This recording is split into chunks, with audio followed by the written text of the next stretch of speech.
Do we have any public comments today? Anyone here? No public comment today. Anything submitted by email? None submitted by email. Thank you. You're welcome.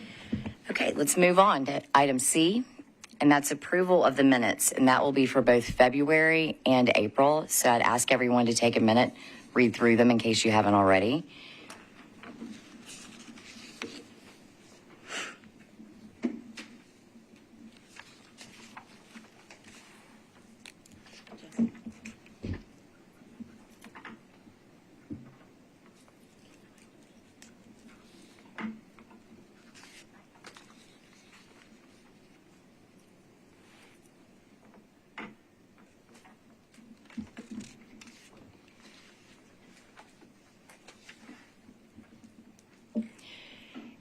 Can I get approval on minutes? A motion to approve?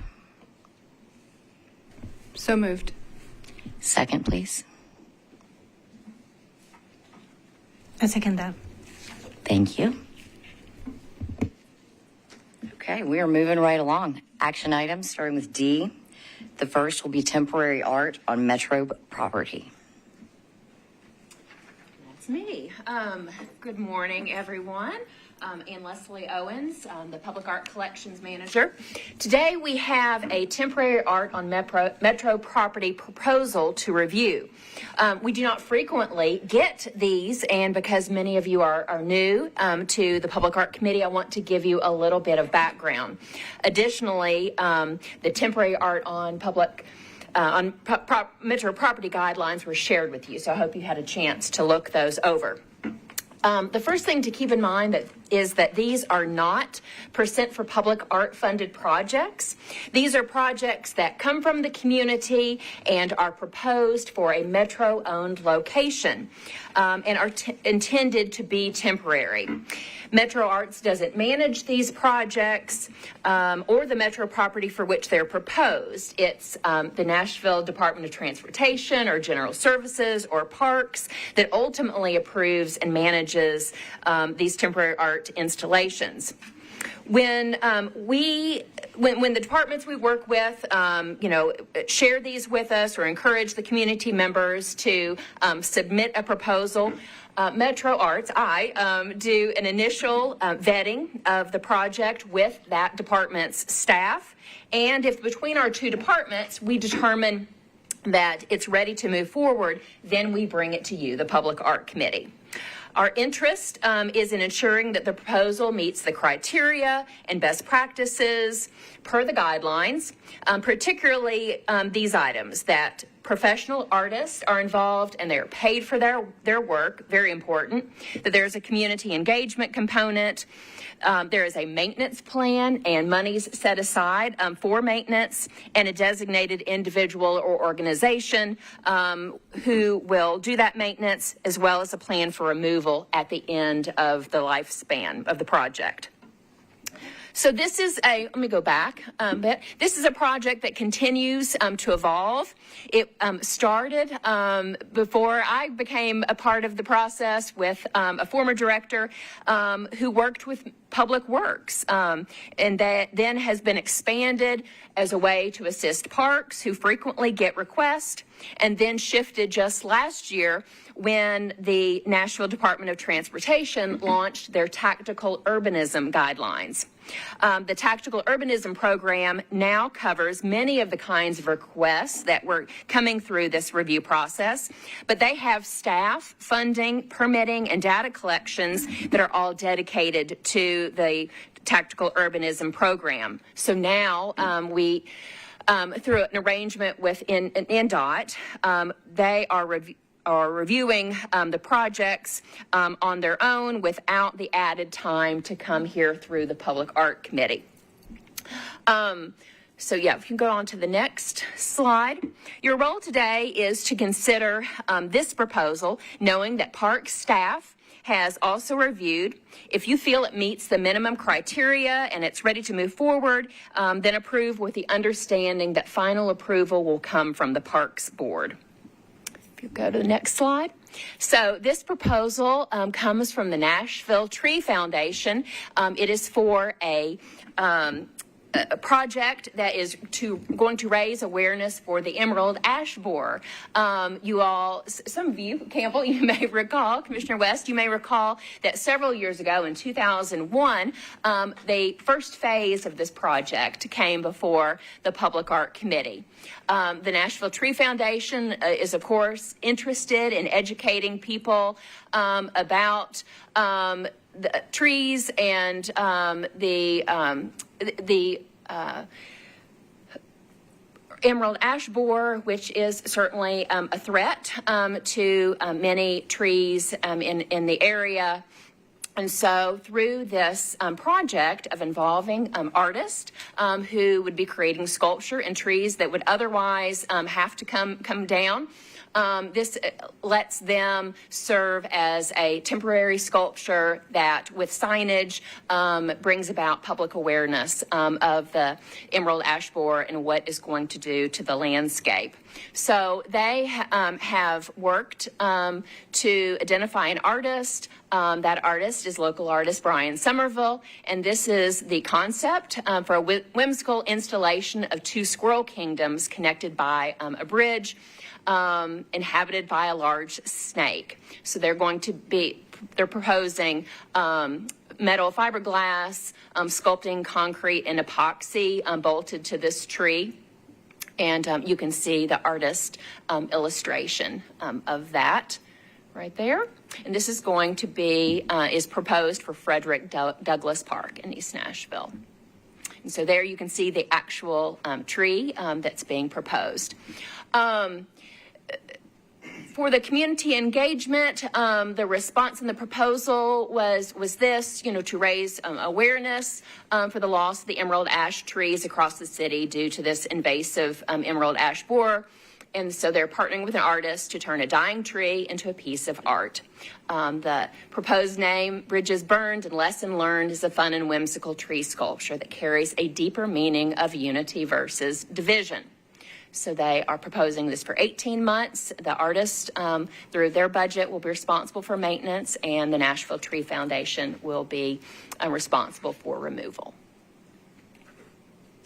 You mind if I jump in here for a second? Please do. Leslie? Just want to clarify that we have not been part of the RFP. We've not been part of the selection process, nor this kind of further design proposal, just to distinguish this from what we're going to go to next, that we've really evaluated, or and Leslie has evaluated based on community engagement, lifespan, that the artist is being paid, that there's a maintenance plan, a maintenance contact person, a maintenance budget, and that there's a plan for its removal. So that's really kind of the lens through which Ann Leslie is evaluating and has evaluated, just to kind of be clear and help distinguish this from other proposals that come before PAC.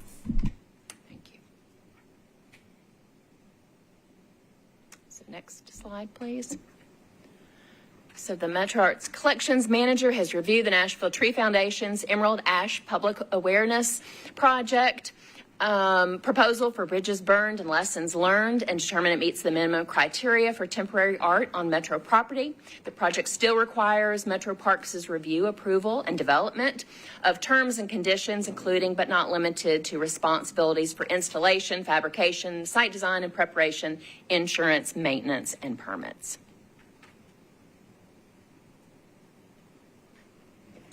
Thank you so much. Yeah, this project has been going on for, it's really exciting. So anybody have any questions, discussion, anything about this? Thoughts? I have one.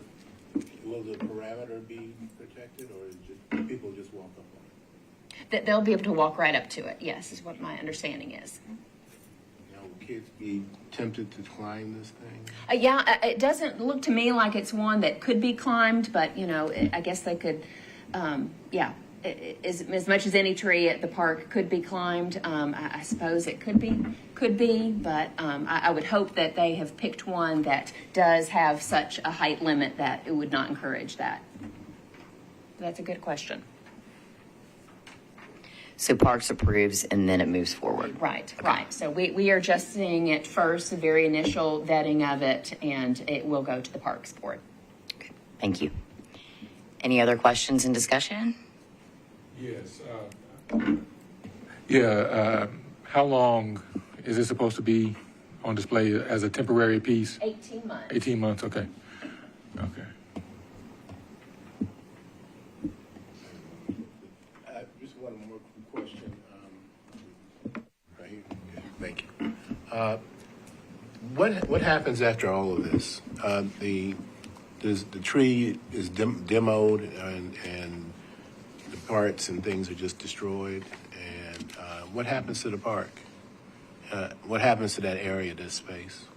Afterward? That is sorry. That is something that's up to parks to negotiate. I mean, certainly this was a tree that was going to be, removed anyway, as all the emerald ash trees are. So that was why it was such a, that artwork, and this whole project developed, because it was already going to be a tree that was going to have to come down at some point. So they replace it, or They might be, but that is truly up to parks and Okay. how they do that management.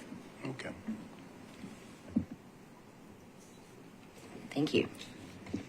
Any other questions? Okay.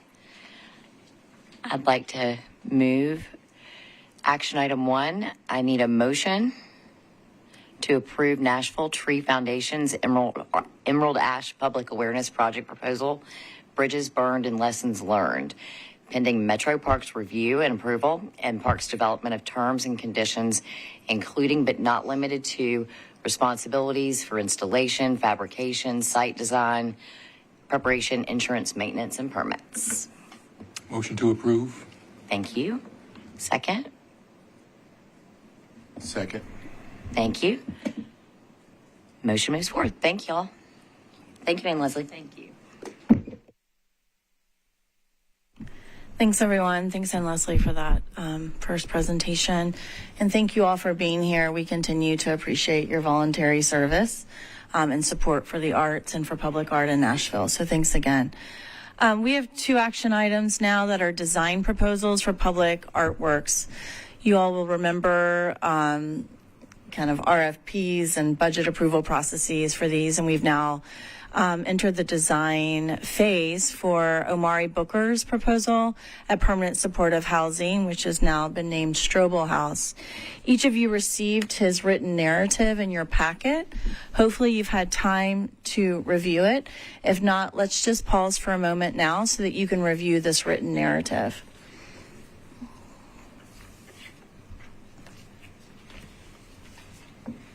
Got it there.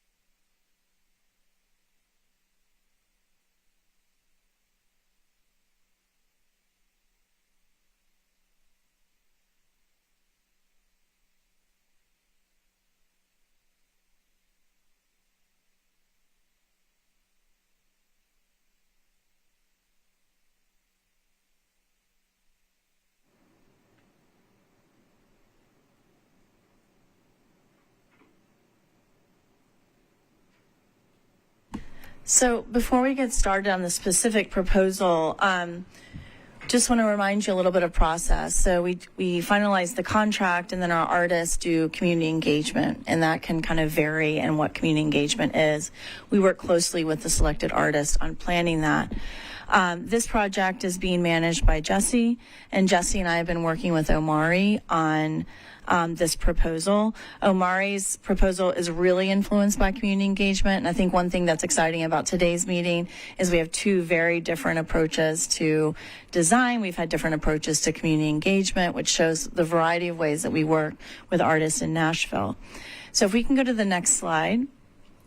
So this is the site where the work will be. There's 2 planters in front of Strobel House that you see in the image on the left, and it'll be on both sides of that corner wall that you see on the right.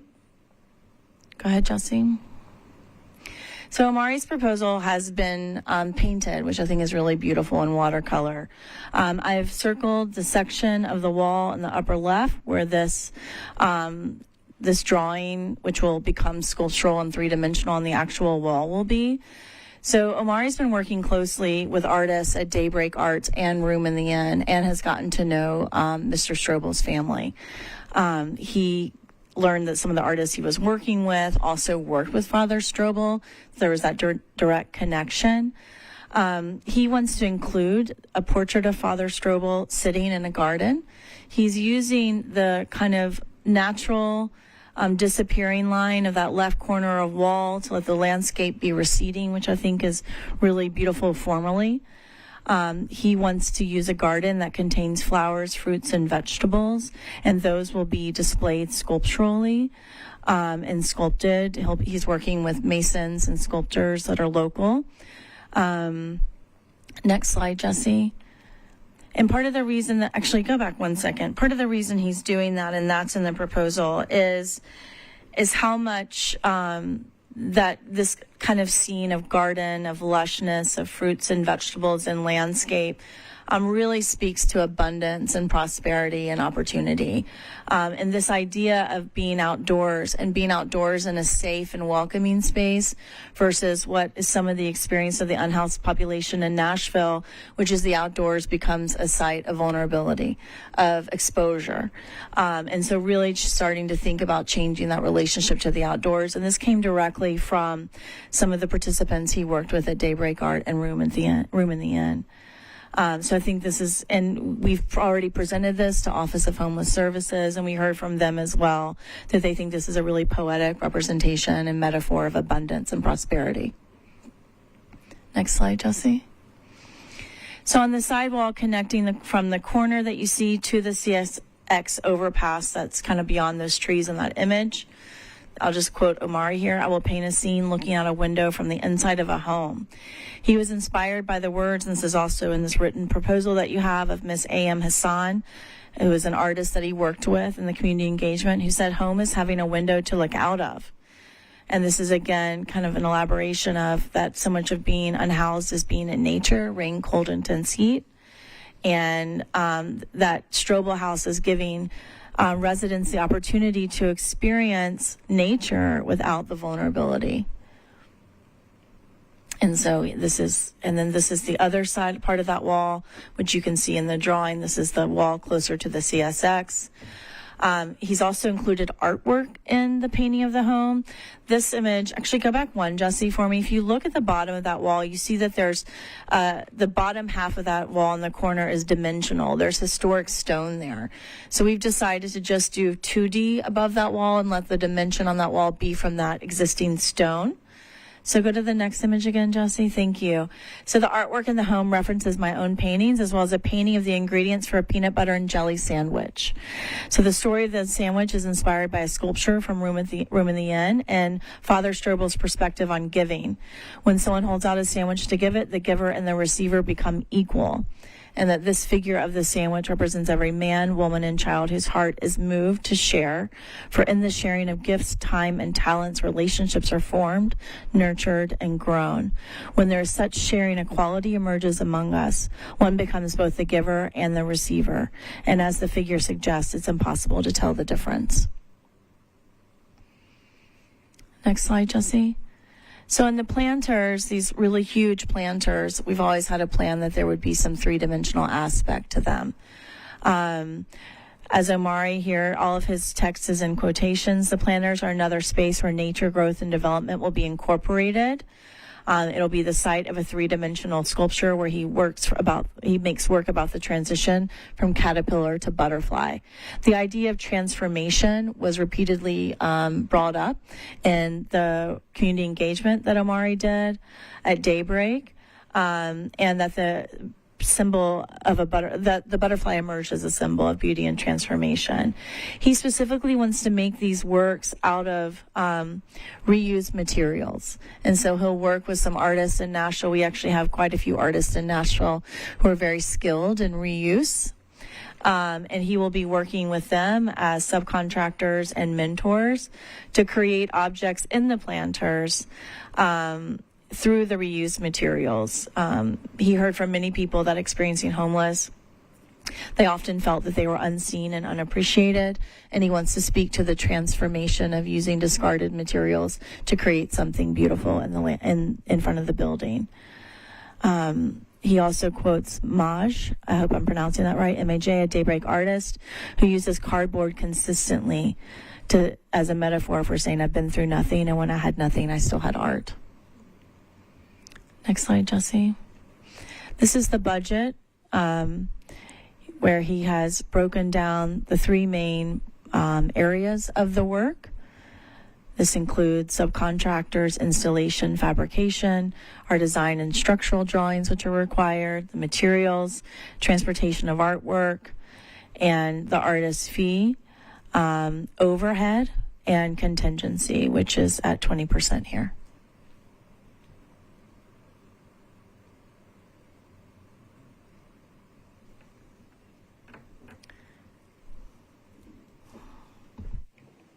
Thank you. Before I call for a motion, just a couple thoughts. Next slide. Okay. Metro Arts staff have reviewed Omari Booker's design proposal for Strobel House and recommend approval by Public Art Committee. Next slide. Questions and discussion. So I'll open it up first to anyone.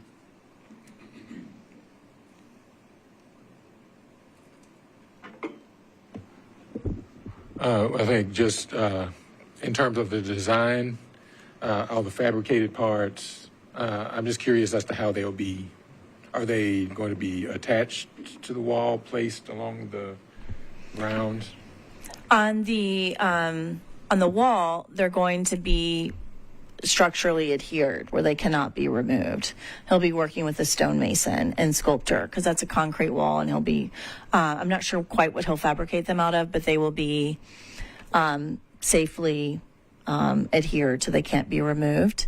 And then on the planters, that's a conversation we had with General Services and OHS and the administrator of the building, is just making sure there are things that can't be pulled off, and we will adhere them at the bottom of the planter. And we'll do that structurally and safely as well. It's definitely a concern that we will be addressing in installation. That's a great question. Thank you, Sean.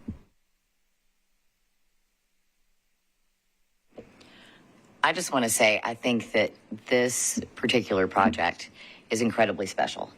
Omari's personal connection to Father Strobel, he knew him most of his entire life, and looking at the connection between Daybreak and Room in the Inn, and this is Nashville's first permanent supportive housing project. This is also a participatory budgeting project, right? So, no, okay, not. So this is percent. I just think that the way that he's pulling everything together, especially the sandwich metaphor, I don't know if you all have been to Room in the Inn, but that was something that Father Strobel talked about a lot. So I think this is honoring so many things, and it's so needed.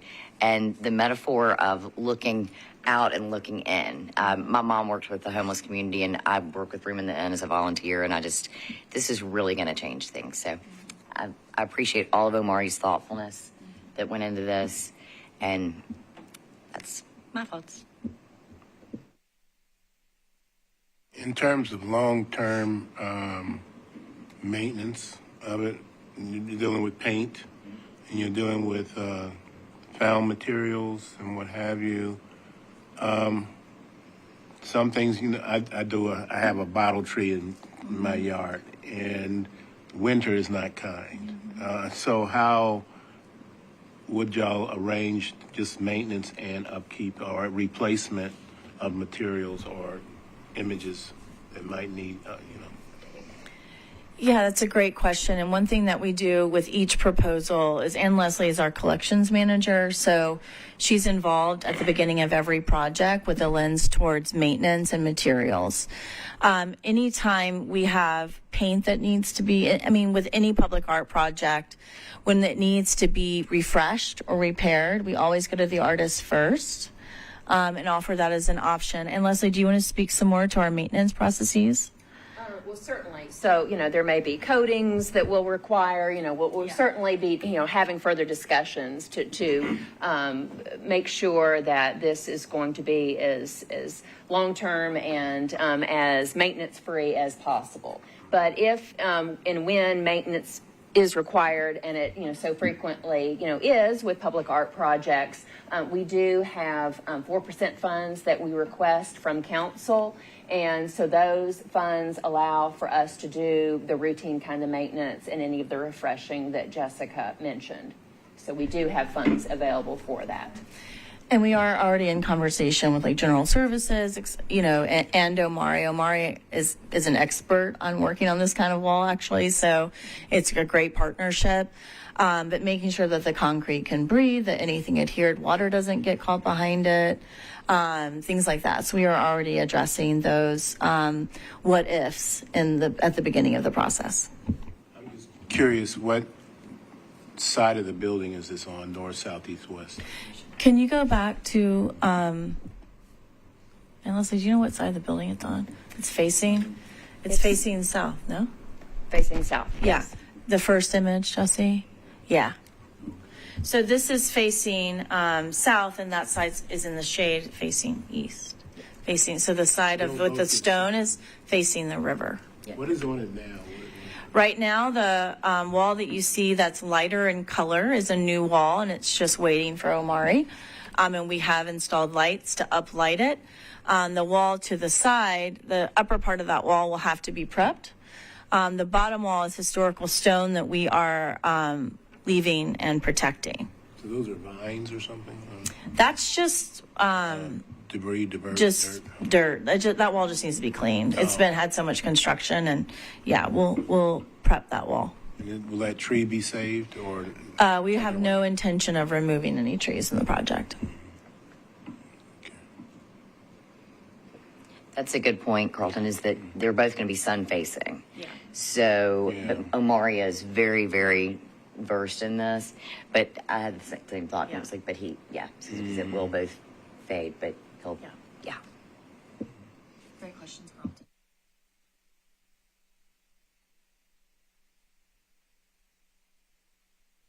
Any other questions or thoughts? Sarah Lee, is that a hand? No. Okay.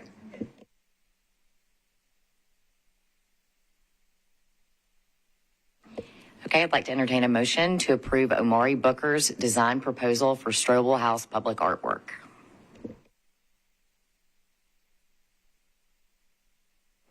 Motion to approve. Thank Second. you. Thank you. Motion carries. Thank you all so much. This is very exciting.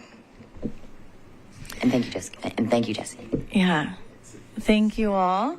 Our next action item is Creator Girls Rock design proposal for the public artwork at Z. Alexander Luby Community Center. So this is percent and participatory budget. Creative Girls Rock did 2 community engagements. One was supposed to be at Luby, but it was the night all the tornadoes were coming through. I don't even remember what month that was, Sonia. Yeah. So Sonia and I have been working on this, and we ended up making that event remote. But what was great about it was people that were involved with some of Z. Alexander Luby's legacy came, and they got to meet, Alicia got to meet them and get more information. The second community engagement was an event at Napier Elementary, a panel presentation, where there was more information shared about Z. Alexander Luby and more connections made. So this really helped Creative Girls Rock in their research, because this, you will notice, is a more research-intensive project and a different kind of approach. You'll also notice the design proposal is a very different approach, and this is part of the variety that we get, which we really appreciate in working with artists. And Sonia and then Leslie and I have been working closely with Creative Girls Rock on developing this. So this is the building where it's going to be. You can see that kind of above that line is where the mural will be. And we are putting it on, it'll be fabricated on Polytab, which is a more durable mural material, has a longer lifespan. We're working with a company in Philadelphia and meeting with them soon to get all of those specs. It'll be starting above 8 feet, so that will deter graffiti and damage. Next slide, Jesse. So it's 94 feet by 20 feet by by 11.5 inches. I'm actually not sure what that means now that I'm looking at it. But this is the image that they have designed, which is really wonderful. It's including Z. Alexander Luby, his spouse, all of many individuals that paved the way for Luby's work and that came after. Next slide, Jesse. So you'll notice here, I'll give you a minute to read it, but they are really focusing on empowerment. They want to really honor Luby's legacy, his dedication to justice and equality, the impact he had on his community, but also beyond, how he was part of a national movement. They're including figures like J.C. Napier to underscore the foundational work in civil rights and community building that predated and supported Luby's efforts. You can continue reading all of the local civil rights leaders that are part of Nashville's legacy and history. I'll give you a minute to read.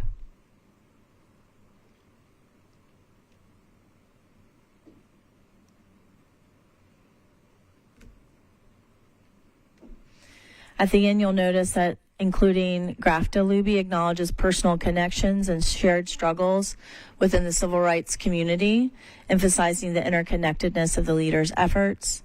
This collective recognition is vital because it shows how progress is achieved through a network of dedicated individuals, each contributing uniquely to the cause of justice and equality. Next slide. Creative Girls Rock made this slide so that you can see the different individuals that have been included and their names. The names will not be on the final mural. This is just an informational slide for those gathered here. Dr. Coleman had a great suggestion that we include a kind of key to the mural, which is something we've done like at Donaldson. If y'all saw that piece by Amber Lely, we included a key of what the different kind of flora was and kind of natural elements, and we can do the same thing for this mural as well. Next slide. I will just let you read this. This is how this proposal was delivered to us. So it's better read on screen.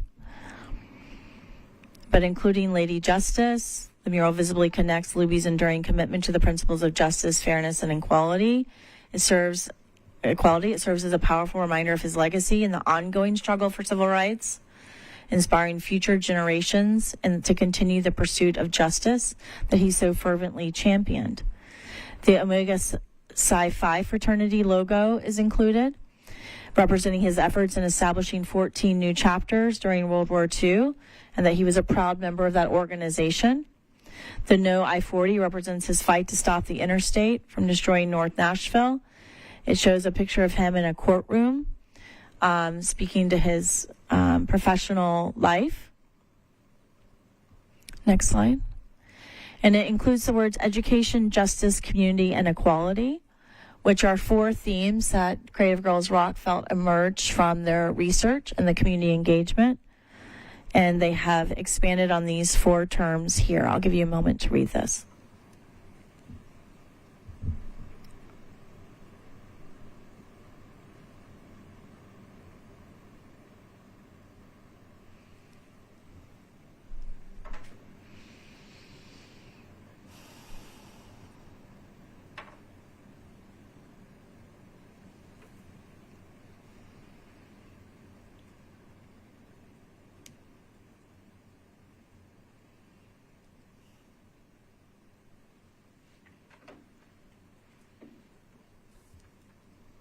Next slide, Jesse. So there's also his legislative work and tribute to other civil rights leaders like Ludi Little, Prince Albert Ewing, and Taylor Ewing Sr., who are in the mural. There's more information about that here. Kwame Lillard is included for all of his activism in Nashville as a freedom rider and all the incredible civil rights work that he did and the legacy that he has left for us to continue. Next slide, Jesse. Here's their budget. So they have a budget of $60,000. So you can see the lead artist, their mural assistants, project manager and researcher, which was needed in this proposal, They're renting a space because this is such a large scale project. Supplies and materials. Also a 20% contingency. Next slide, Jesse. And Leslie, do you want to hop in here? Yes, I just wanted to add that Metro Arts is Getting the polytab? Yes, yes. Okay, Yeah. good. You Go go ahead, you go. No, the way that we set this up after we were first assessing the site and considering a mural, which has not been, standard for the percent program to have murals, we looked at the building and the surface of this wall, which has a textured kind of a surface, and thought very carefully about, if indeed we could take on this project on this wall. We worked with our art handlers and explored different options as far as how we could apply a mural to this wall. The polytab that Jessica mentioned emerged as a recommendation that would outlive this building. So we decided to pursue it with that product. We have seen murals with this polytab that have been effective and have held up very well for many, many years. We've also seen ones that have pockets and have not adhered very well to the wall. And because we are responsible for the long-term maintenance of this, we wanted to be very careful in how it was installed. So for this project, we are going to have our art handlers take on the installation of this. So that's why the Creative Girls Rock budget is perhaps less than you might expect it to be, in that they are creating the panels themselves on the mural cloth with mural cloth that has already been purchased and provided to Creative Girls Rock, and then it will be installed by Metro Arts installers.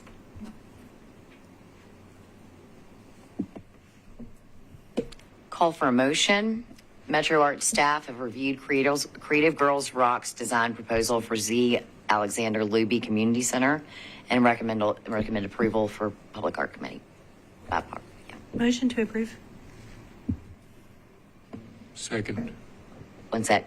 Questions and discussions?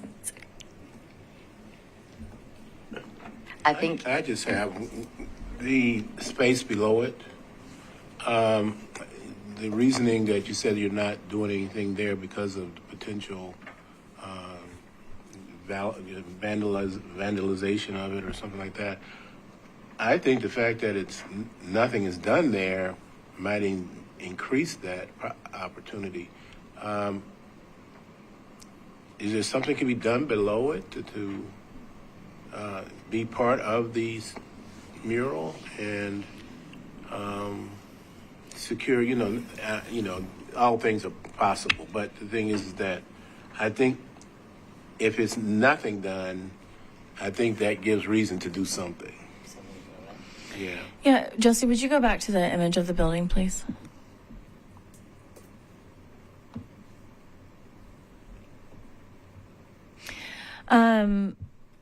Yeah, I see that's a great question. I mean, the whole building is like that, and we're not doing something on the whole building. I think what we would have to do in response to your question right now is consider it, and get back to you, because we currently have no plans to do anything underneath where the mural is installed. Just a suggestion is my immediate thought. I don't know how practical it is, but to maybe you don't want it junky or, that's a very involved mural and it's very detail oriented. But perhaps names placed below it of people, additional individuals. Okay. You always have great questions and ideas for us to leave and think about and return to address. Well, thank you. I just feel like it's being nothing there. It's just going to really be like, well, what's this? Okay. We will follow up with you. Thank you. And with the committee. That's a really good question. Where is the height where it starts? I know we've got it 20 by 94, right? So, but as far as the Yeah, negative about 8 space feet. from- about 8 feet. So above So- those double doors. Yeah. I'm wondering if the wall's not prepped, if it could be rolled in a color or something. Yeah, I think we can explore all of those options. Would- Yeah, yeah. because we will have to prep the wall, clean the wall. You see there's a kind of horizontal line there that separates the panels. We'll be installing over that. The wall is definitely going to look amazing with the mural on it. So I think you're correct that we need to think about what's happening underneath the wall. And that is something that we, we'll do immediately. And that area to the left, that Yeah. space, what is that? That is a lower roof, like over the foyer of the community center. So we're in what you're seeing, the high wall is the gymnasium, swimming pool to the right. That's the foyer where you can go to the left into the library or to the right into the gym and community center. Is that a roof line? It's a roof line, yeah. And then it's got kind of a dimensional overhang. There's a saying that, when you paint your house, if you paint the trim, it makes the wall look bad, and if you're painting the wall, you trim. Totally. I know It what just you looks mean. a little, You replace one window. Yeah. yeah. All right. Thanks, Carlton. That's great. That's really I great. just thought it maybe. No, that needs I think attention. it's great, and I think we need to address it. So I appreciate you bringing that up. Okay. Jessica, correct me if I'm wrong. I don't know. We're doing this on the Poly because this building is not going to always be here, right?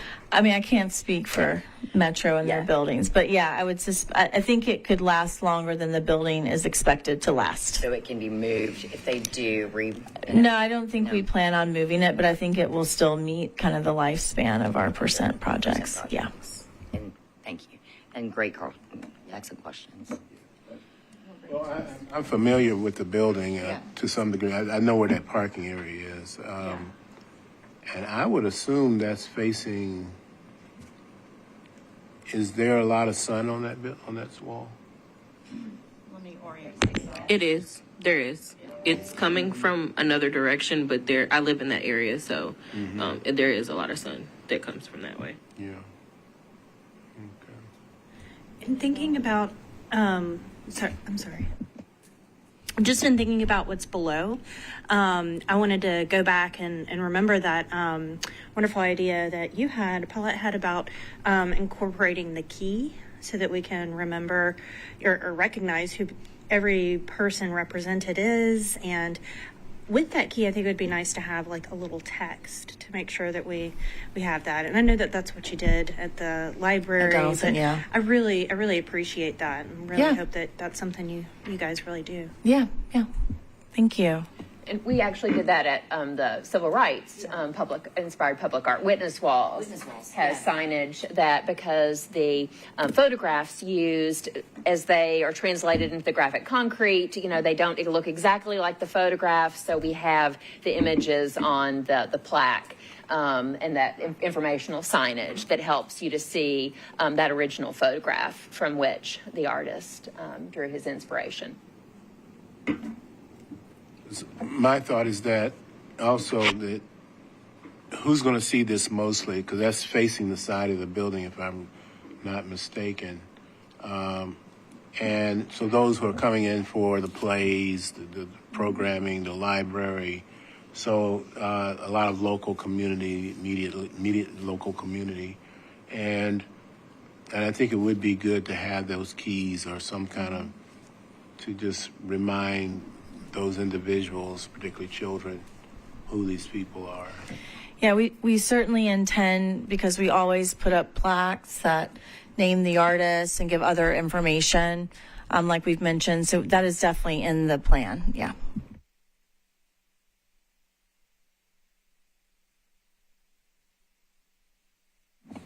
I'm not sure. Oh, hi. We hear you. This is Stacy. Yeah. And I don't know if you ever put a QR code with like a link back to the arts website where there might be, information on the project. We've talked about As well. QR codes. I mean, personally, I'm not the biggest fan of QR codes. I think you can put them and other things. I think you can't just do QR codes. I think that isolates a lot of people that don't know how to navigate QR codes. But that's certainly something we can do Right. in addition to the plaques and keys, et cetera, that we put up. And that's something that we've been discussing internally.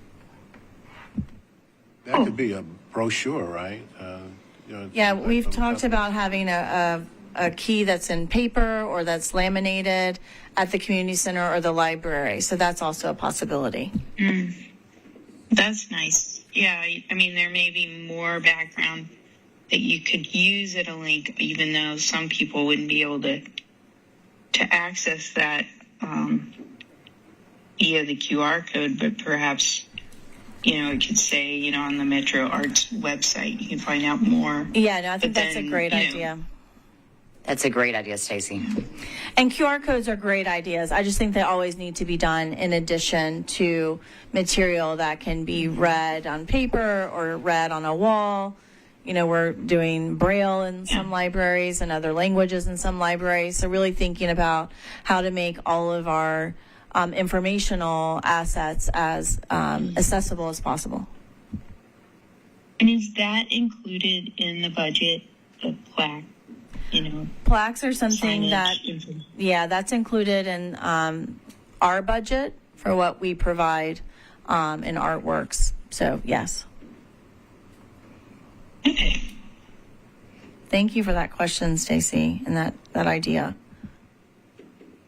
And Alicia is the lead artist, right? Yeah, it's Creative Girls Rock lead artist, Alicia Morozic.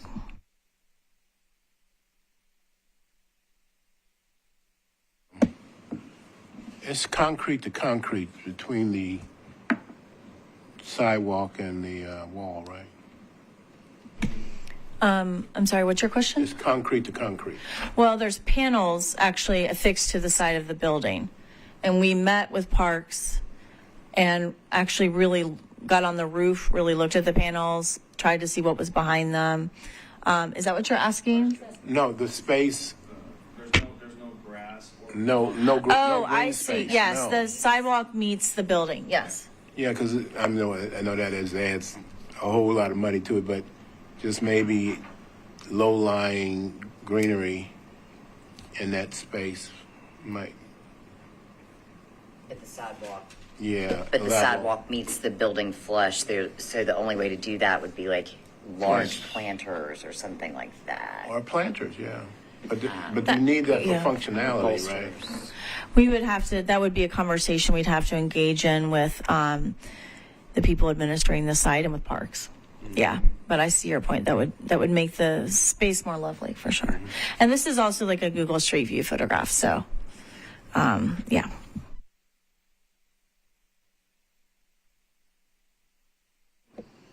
Jesse, do you want to move forward?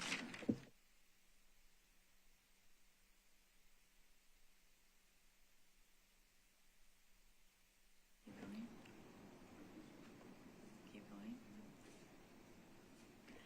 Okay. Any other questions? Thoughts?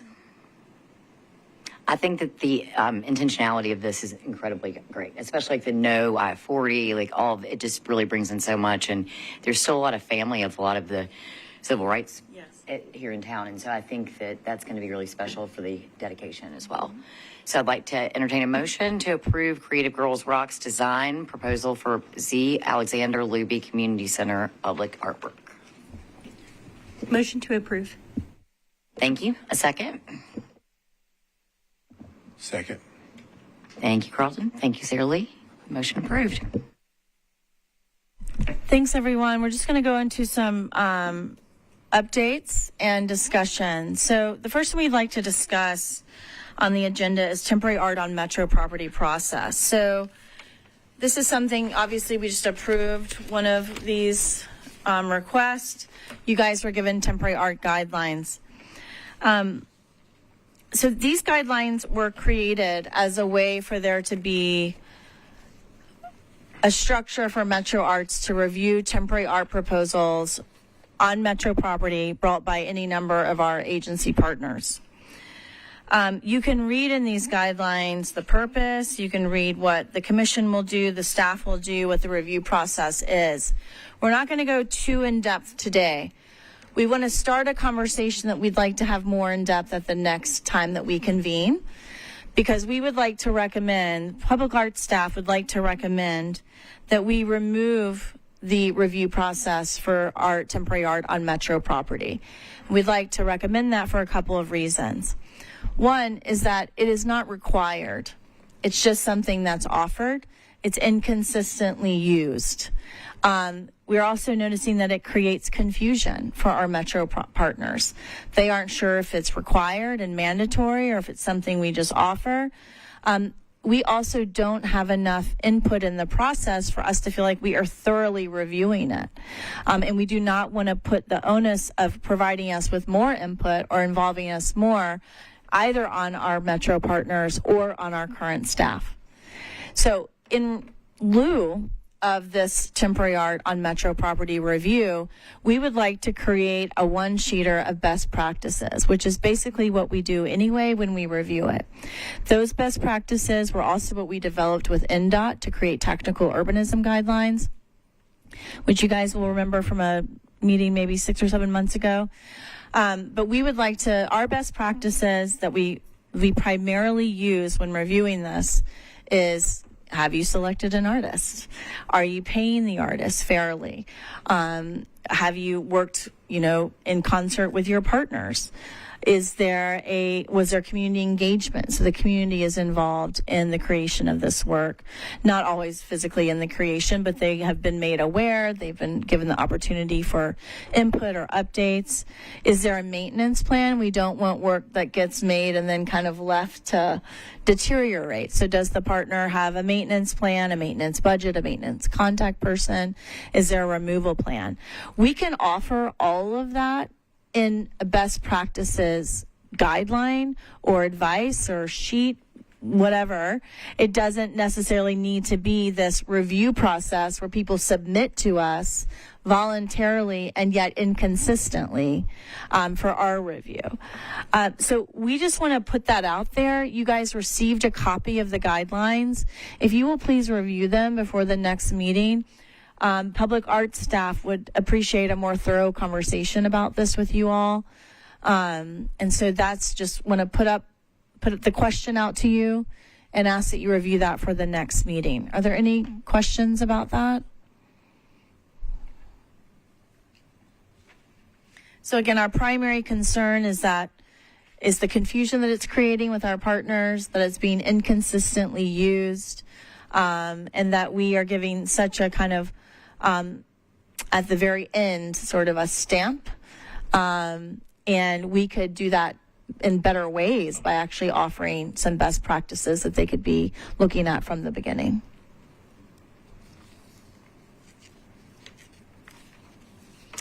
No questions? Okay. Oh. So, Go to the next slide, Jesse. Okay. if we were to... Oh, go back, sorry. No, if we were to actually do that, what would be, I guess, the, solution if, say, something were to be installed, even temporarily on public property that didn't follow the best practices and was kind of a failure? Well, that might already be happening. Like in all the time you've been on this committee, how many of these have you reviewed? But yet art is still going up with our partners. And so because we are inconsistently brought into the process, we think it would be more effective to publish a set of guidelines or best practices, a one sheet, which is the lens with which we review these, that can be available to our partners in lieu of us being inconsistently brought in at the end. And does that ever fall back on Metro Arts in any way? I mean, I haven't been here as long as some folks, but No, I mean, because these are ones that are really outside of our control, it's ultimately falling on the department that manages it and has it on their property. And I'll just add that, another, kind kind of obstacle in our involvement in the process is that we don't meet absolutely every month. So, sometimes, we, can slow down a process as well just because of our involvement. Yeah. Any other questions? Okay, if you'll go to the next slide, please. So we just wanted to follow up. We collected 53 new works for the lending library, and we send out a survey during that process to get information about the artists we've collected. So this is an evaluation of the 113 artworks and artists. So $61,045 has been the total purchase amount for 113 artworks. We were able to take the average purchase price from $433 to $661 to $700 to $2,000. That is great news for Nashville artists. 39 artists identified as BIPOC, 17 as people with disabilities, 9 identified as ELL, immigrants and refugees, and 10 identified as LGBTQI. We're also very excited that in this latest round of Lending Library, 45 of the 53 artists have never received Metro Arts funding previously. So we love that this is maybe a way of bringing new artists into Metro Arts opportunities. Next slide.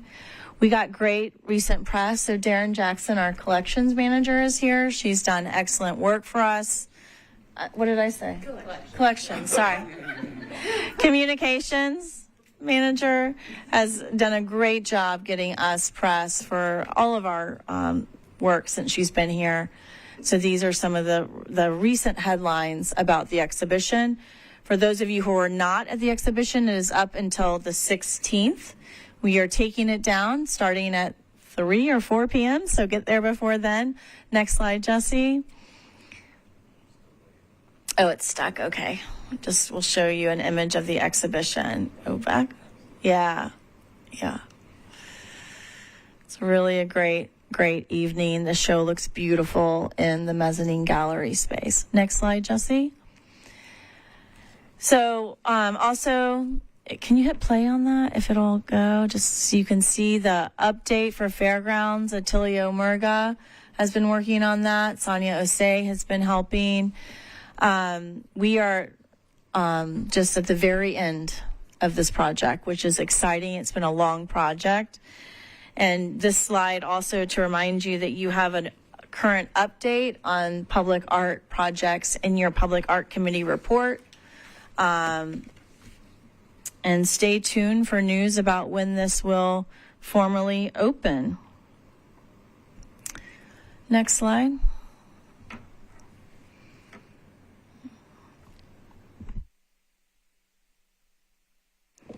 Thank you for the update on both of those projects. I'm so sorry I couldn't make it to the Lending Library opening, but I've heard from several people. And then since then, I keep getting messages about everything going on with Lending Library. So thank y'all for all your hard work. And I also have seen the Fairgrounds piece, and it's beautiful. And I know how much hard work has gone into it. And thank you very much. So let's move into new and old business. You got it, yeah? Sorry, I just also wanted to say I wasn't able to make it to the opening, but I did go to the library this week. I loved seeing all the different artworks, so diverse, the types of subject matters. I was like, oh, I could put this rooster in my chicken. This chicken in my kitchen. I could put, this really abstract work in my room and this other one to inspire me in my office. So it was really great, the diversity. So thank you so much for your hard work on that. It's really great. Yeah, I just want to thank Jesse for leading this round with Ann Leslie. Sonia also helped. And we are meeting next week. We always, just so you understand part of our process, do a review, what worked, what could work better, what information might we want to gather in advance, et cetera. So we'll be doing an audit of the project now that we've gotten through the exhibition, because it really is our vision that every library that wants a art lending library has one. I just want to say, I think the accessibility of this program is just unbelievable. Most cities don't have something like this. No. And so for anyone to be able to go in, check out a piece of work, bring it back in a few months, get another. It's just, for the artists that it's funding, I'm really glad we were able to increase the price last year. Yeah. And everything about this is fantastic. So thank you all. And the works are in demand. Anything else? Okay. Any new and old business? I don't have any new business or old business. I do know we do not meet next month, so our next meeting will be in October. But for Ann Leslie and staff, Dr. Coleman, new and old business? Yeah, I'll just take the opportunity to announce that this will be my last PAC meeting. I have resigned as public art manager because I've gotten some new opportunities I'm going to pursue. It has been a pleasure serving with you all. And again, I just really appreciate your service and look forward to continuing to see you all out and about as you continue to support arts. Thank you. I hate that you are going, and you have done so much with everyone to bring things so forward, and I just really wish you all the best, and you've really brought so much to the agency. Thank you so much, Jessica. Thank you. Our next meeting will be October 10th. Same time, 11 a.m.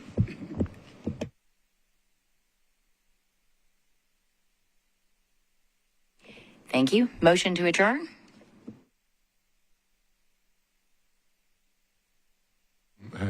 So move. Motion to adjourn.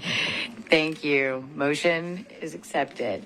Thank you, everybody. Thank you for your time, and look forward to seeing everybody here in October.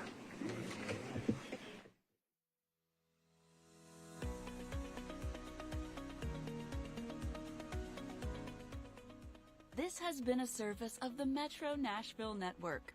If you would like to see this presentation again, or for more information on this and other programs, visit nashville.gov.